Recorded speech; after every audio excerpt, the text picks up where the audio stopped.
All right, guys, welcome back to another episode of the Forge Your Life podcast. Today with your host, Richard Fu from richardfu.com and The Ultimate Man. And today, guys, I got a special guest. This guy, I honestly don't know what he does, right? And this is what's the most surprising part about it, because even we're just having this chat offline before. It's like, I kind of help guys and I kind of help people really level up to the next level, right? Hit that new performance level, break through to their barriers that's holding them back, and actually do it in a way that is actually fulfilling. And when I sit there and I'm listening, like, I don't understand, but that sounds cool, and I want you on the show, brother.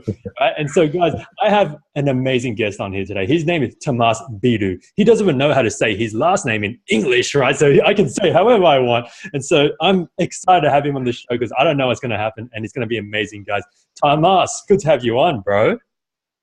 Wow, thank you very much for that powerful, enthusiastic introduction. The energy already. In the moment, we just flowing, man. And so, Tamas, man, for the people who haven't heard about you, man, or haven't seen you on PokerStars before, man, where could you share a bit about your background, man, how you got into it and where you're at now, man? Because it's such an interesting story. All right, sure. Like I told Richard, it's kind of hard to explain, and I'm struggling sometimes with how to explain what I'm doing. Like the easiest answer is to say I'm a coach or a speaker. The longer version is I don't even know how to explain. Like I help people. Like usually I work with really high achiever people, individuals, like extraordinary people now, who has already achieved great level of success in their lives, but they want to go for that next level of achievement or performance. And usually what people come to me with is that, well, I have this goal, or I have this impossible goal, or have this dream. They want to work on that. And that's what they want. But I'm like, is that what you really need? So I usually help people slow down and check in, like, is that what you really need actually deep down? And most of the time they find that they were chasing something through those goals, through those achievements. They had this powerful drive to reach something in their lives because they felt that way I will reach happiness, that way people will respect me, I will feel worthy. And I have them slow down and see that these things that they are trying to get through their achievements, powerful achievements, is already within themselves. And from that point, when they realize that, the whole achieving things, the whole creating things in this world becomes so much easier and effortless and fulfilling for them. And their level of performance actually increase, which looks counterproductive. Well, we are not talking about how to push yourself even more, but slow down. But actually, their life goes to the next level. They earn more, they become more healthy, their relationships increase, they are much more fulfilled. And it's hard to explain how I work with people, so I usually let people experience that. Dude, man, you said something amazing here, Tamas, right? When you just asked that question of, it's not what you want, but is this what you need? Right? And that's the most powerful question, right? That I used to ask a lot of my clients when I was a dating coach, dude. Right. And this is what I love about it as well, is that you're taking it out of that realm, and it's like in other areas of your life, it's like, is this really what you need, not what you want? Screw what you want. Right. We all know what we want in some level, some shape, or some form. Right. But it's such a powerful question, man. And let me ask this, man. How did you actually come across that question for yourself, man? Because obviously it sounds like to me, right, Tamas, that you've obviously gone through this journey as well for yourself. Correct, man? And talk us through that, and I want to know about that. Well, basically, if I want to be really vulnerable and honest here on this call, it's only a recent realization for me, an insight for me this year, that I could see how all through my life, my biggest fear was to avoid looking weak in other people's eyes. So that was something that I really wanted to avoid, to be unworthy or weak. And I could see, looking back, how this fear was actually driving me to achieve great things in my life, to perform at a high level, to push myself again and again, and work, I don't know, 60, 70, 80 hours a week. I just wanted to push and push and push myself, because I thought that if I achieve success, if I achieve things, if I help enough people, that way I can avoid my biggest fear. It was about looking weak in other people's eyes. And yeah, basically, that was me. I was like a high achiever, pushing myself relentlessly. And only in the last, like, less than a year, like 10 months, that my life has been transforming on a deeper level. I was kind of starting to see that, wow, that's not what I want. But that's what I wanted, but what's actually what I really need deep down, and what I was craving. And started to realize that all the levels of achievements that I was pushing, or the people I wanted to help, was actually because I wanted to feel worthy in a way. I wanted something to gain something through them. And when I slowed down enough, I could see like, wow, actually what I always wanted was already within me: the happiness, the inner fulfillment, the worthiness, the self-worth. And what pops into my head is actually a distinction between means goals and end goals. Means goals and end goals. Like a means goal is, I want to get a promotion, I want to buy this house, I want to reach this level of success, I want to get to this level, I want this much money. And that's what most of us chase, because we feel like, if I get that goal, then I will be happy, I will be worthy, people will love me. But the end goals is actually what we really want, is the joy, the freedom. We want to feel safe, we want love, we want fulfillment, we want peace in our lives. That's what we really want.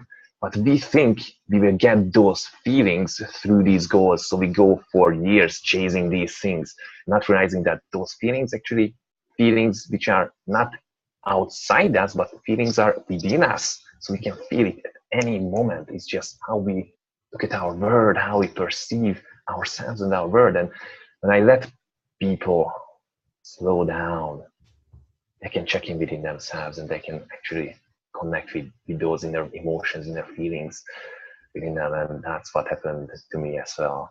And my life has been changing since then. Wow, man. Thank you, dude. I just really want to say I honor you, man, for stepping in, just being able to share that vulnerability. Because, did you see in that moment there, this is beautiful part about it, guys, is I want to acknowledge Tamas for this, is like, there was a moment where he's like, I don't know if I should be weak again, right? And that's yes, part, man. I love that, man. That's just how this world, because this is a real definition of, like, what we call like an ultimate man, right? Is that you own that weakness, you own that vulnerability. It's not even weakness, it's just you being real, right? And then now I sit here and I'm like, man, I get you, dude, right? I get you, because a lot of us is, and I love the distinction you made between the ends goals and the means goals, is that at the end of the day, we're just chasing a feeling, right? We're just chasing these feelings. And you're correct, man, in that sense that we can actually have these feelings right now. And so I want to know, man, is like, like, for example, for you, man, you're chasing this worthiness, you were chasing all of these things.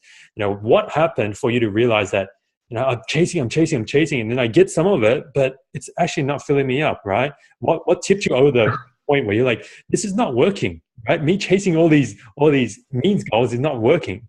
Tell me about that, man. Gosh, what was it?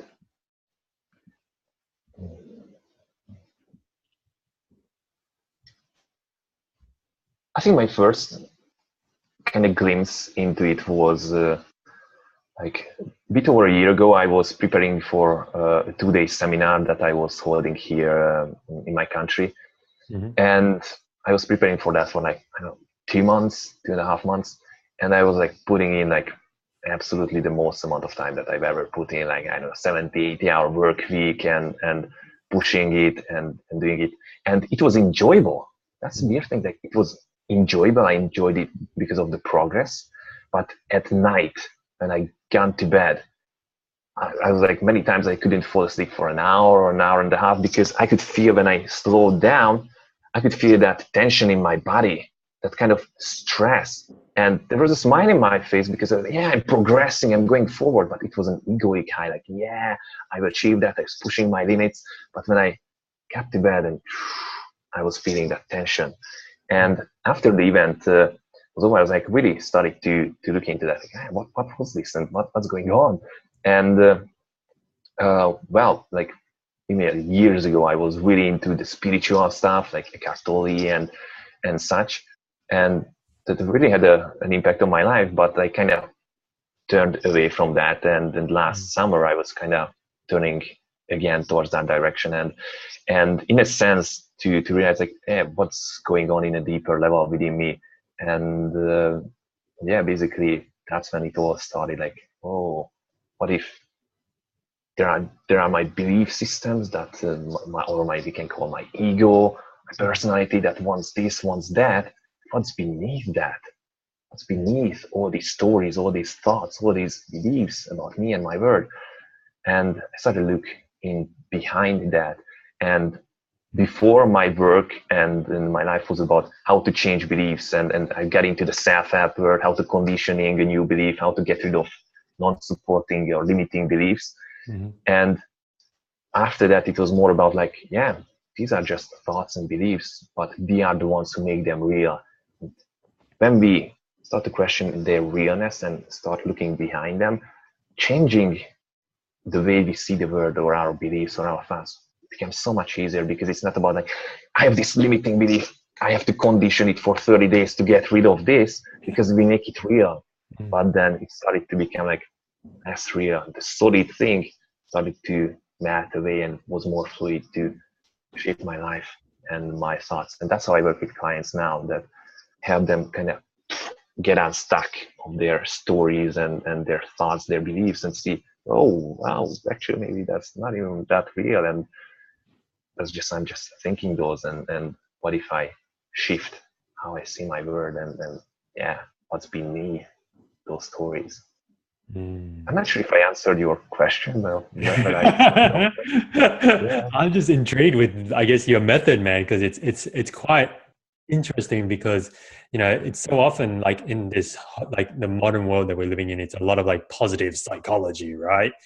Tamas, it's like, you shouldn't have to think bad thoughts, man. Just let it go, right? Think good thoughts and think this. Like, it's kind of like what I'd say to my clients sometimes, like, you're painting like new paint over rotten wood, right? If the wood is still rotting, then you paint it over with all these positive thoughts, it's still rotting underneath, right? And it doesn't go away. And I think if I could, like, interpret what you were saying here, it sounds like it's very much that, it's not to, like, throw that piece of wood away, but it's to realize it's there, right? And that it's okay. It's just going to drift away, right? Let it drift away with like all the other thoughts, because that's all they are. They're just thoughts, right? There's nothing that says that this is, Tamas is like, not good enough, right? It's not true, right? We only give it the truth, right? Yeah. Amazing, dude. And so then tell me about this, man. I mean, because you work with some like, high level guys, right? We're talking about like some professional poker players. We're talking like athletes and entrepreneurs, business people, right? Like what are they struggling with most? I mean, like, how do they realize that, they're not getting fulfilled in their life, right? And then they come to you, and I'm guessing it's not always the easiest time, right? When they come to you, it's like, Tamas, I got this, right, in my life, but how come I still feel empty? Right? What's one of the exercises that you help them with, man, to get them like start filling themselves up? But it's interesting. Like, most people who find me, actually many times they didn't even realize that yet. They think like, yeah, my life is okay, my life is good. Like, I have money, I have achieved great stuff, I have people around me. So their life is not bad or shitty per se. And that's an interesting thing as well, because if your life is like really fucked up, then it can give you an urge to change. So these people have like, most people would envy their life. And it's about helping them to see that, yeah, your life is already really good and comfortable, but what's the next level for you? And I usually say that the mindset you were operating with got you to this level. Yeah. And this is the exact mindset that holds you back from getting to the next level. Mm-hmm. And the next level, I don't mean next level in money or success or achievements, because you can get there with this level of mindset as well. But the next level of quality of life, next level where life might become even more easier and fulfilling and joyful for you in your life, and you bring even more passion into what you are doing, and create things which might with much more of an ease. And I'm drifting again. Like, what was your question originally? Wow. Oh yeah, how I help people realize that. Okay, for example, I just had a session, kind of a long session with a guy. It's my first session with him this morning, and that's why I'm a bit dislocated now. And he came to me because last year he was at the specific, he's a poker player, like a really successful one. Last year he was one of the best players in the world in his specific poker games. And this year he says that for the last 6 months he hasn't really played any games, because he has this inner tension and frustration, because by reaching that level of success, all his friends started to say, oh, you are the best, you are so good, you can do it. And this year he was kind of losing his motivation, but felt like, yeah, I should be motivated. Yeah, these people say I'm this good. Am I really that good? Am I still that good?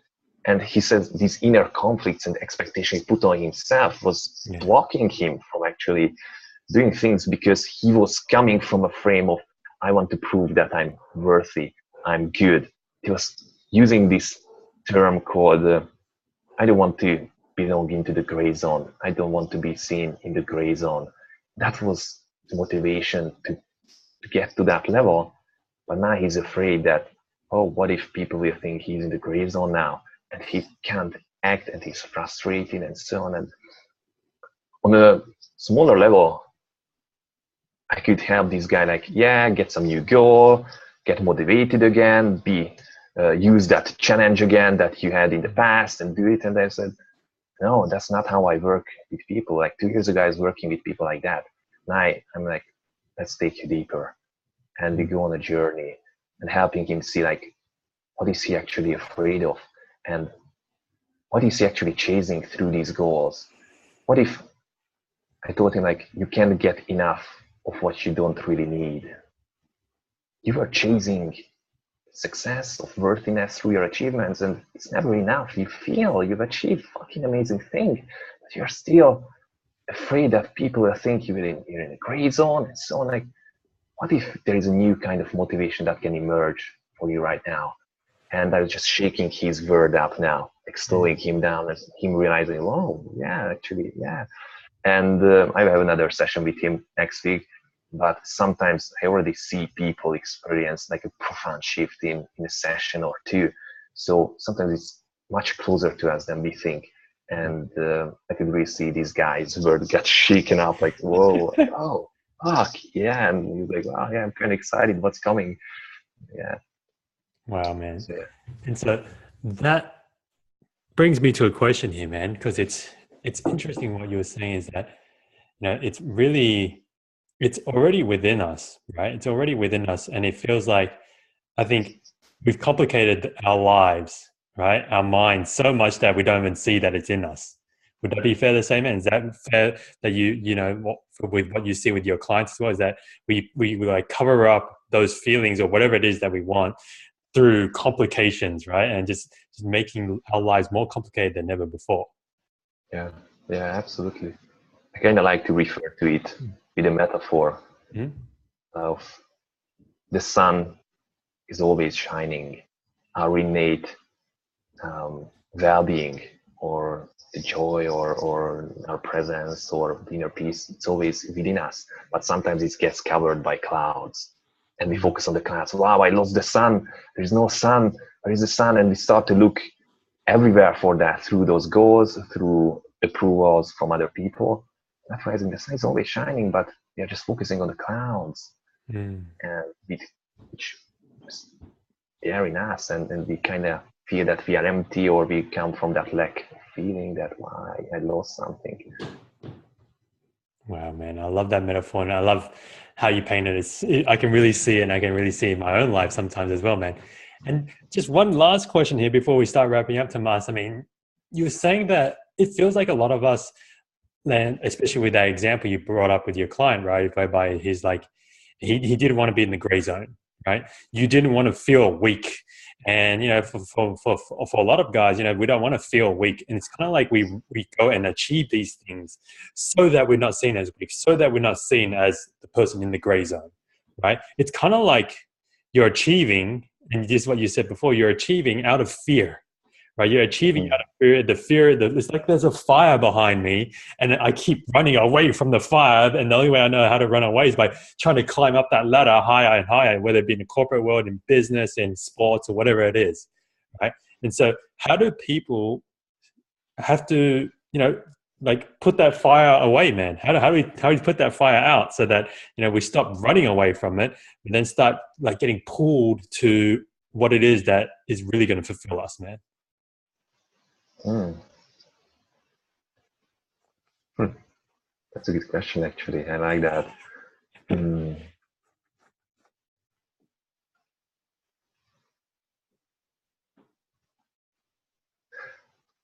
What came up for me is one of the best advice I got that helped me a lot is,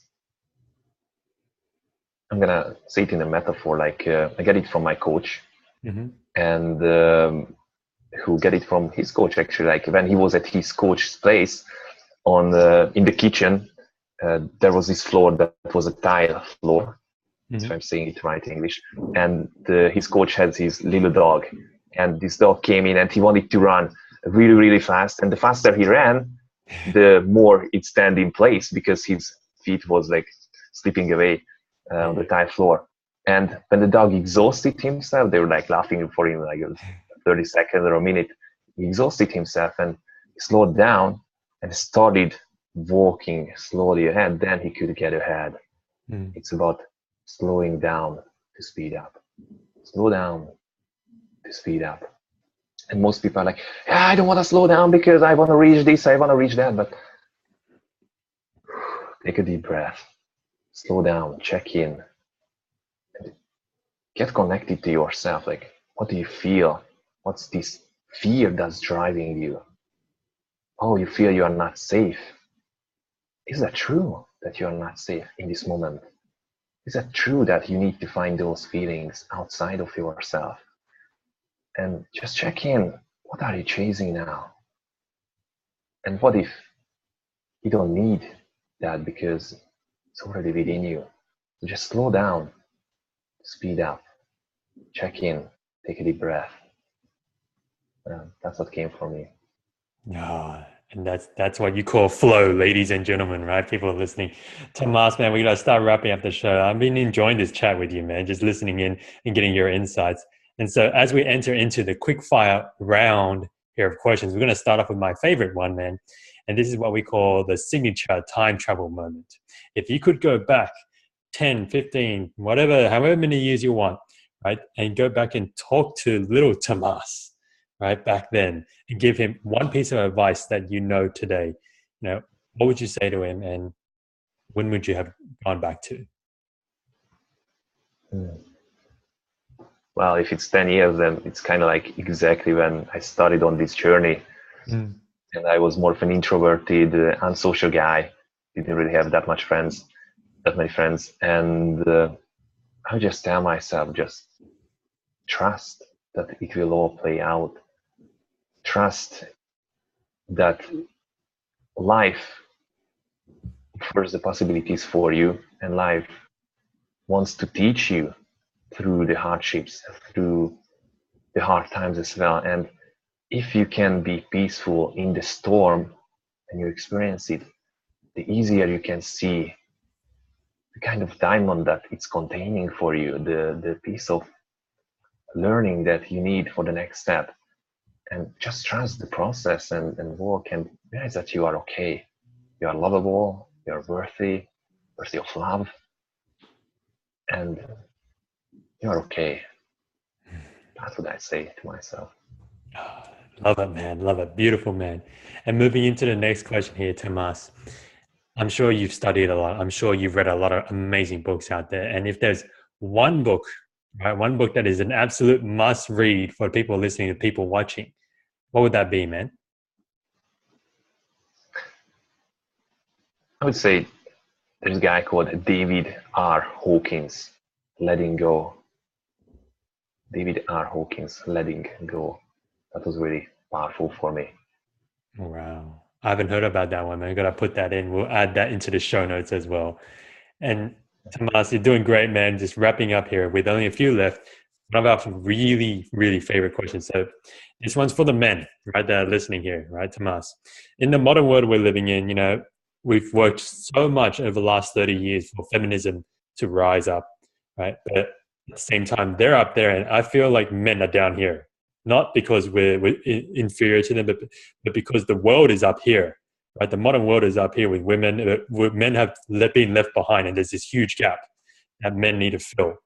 Right? And so, what is it that the modern man needs to be doing now? What's one thing he needs to be doing now so that we can start actually calling ourselves modern men and living up to what the modern world needs from us? Hmm.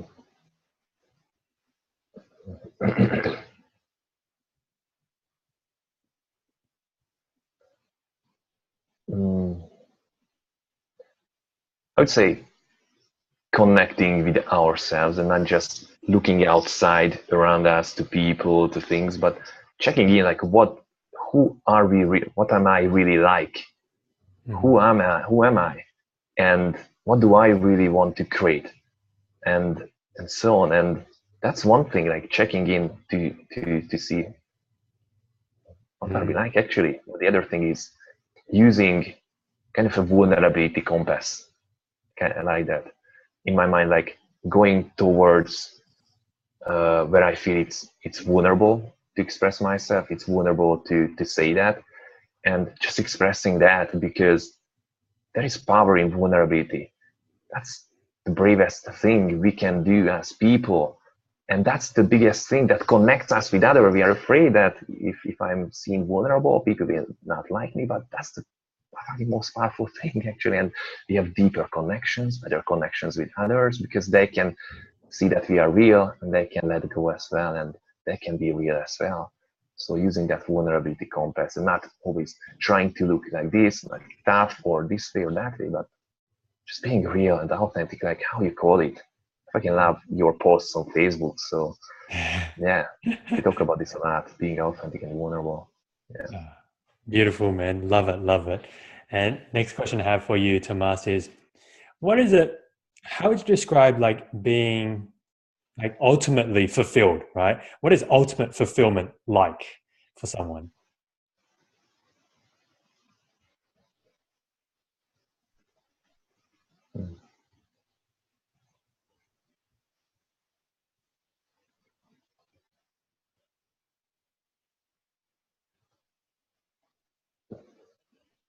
I think in the past I would have said like something like feeling awesome, having what we actually want in our lives.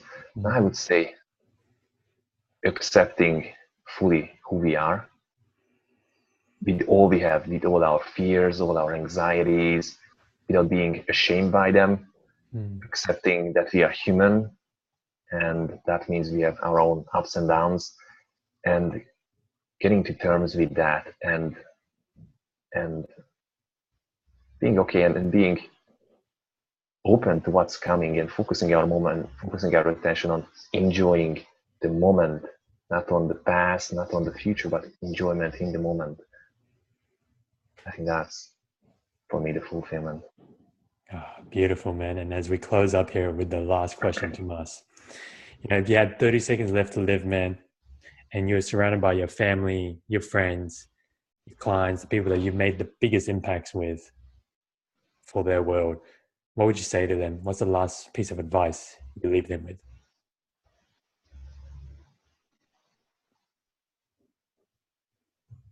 Mm.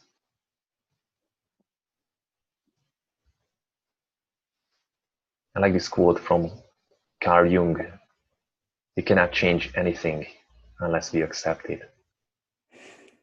So accepting ourselves with everything we have, with our perceived flaws, with our perceived weaknesses, realizing we are human, and everyone else is human, and we can connect with people on a human to human level, and coming from an authentic place.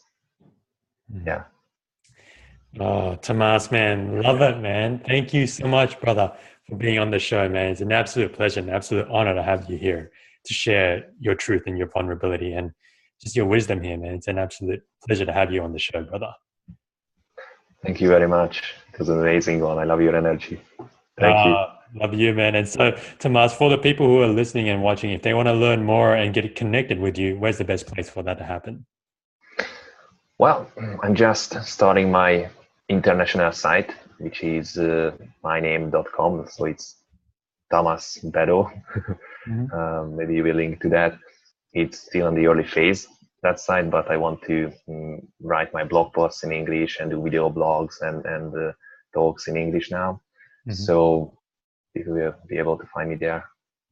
Awesome, awesome. We'll add that into the show notes. And guys, this wraps up another episode of the Forge Your Life podcast today with Tamas Bedo, sharing some real truths on what it really means to get, not just success, but ultimate fulfillment in your life. And I want to make this clear, guys. I mean, what we just shared here was some really important stuff. And I know this, right? I know Tamas does not want to keep this a secret.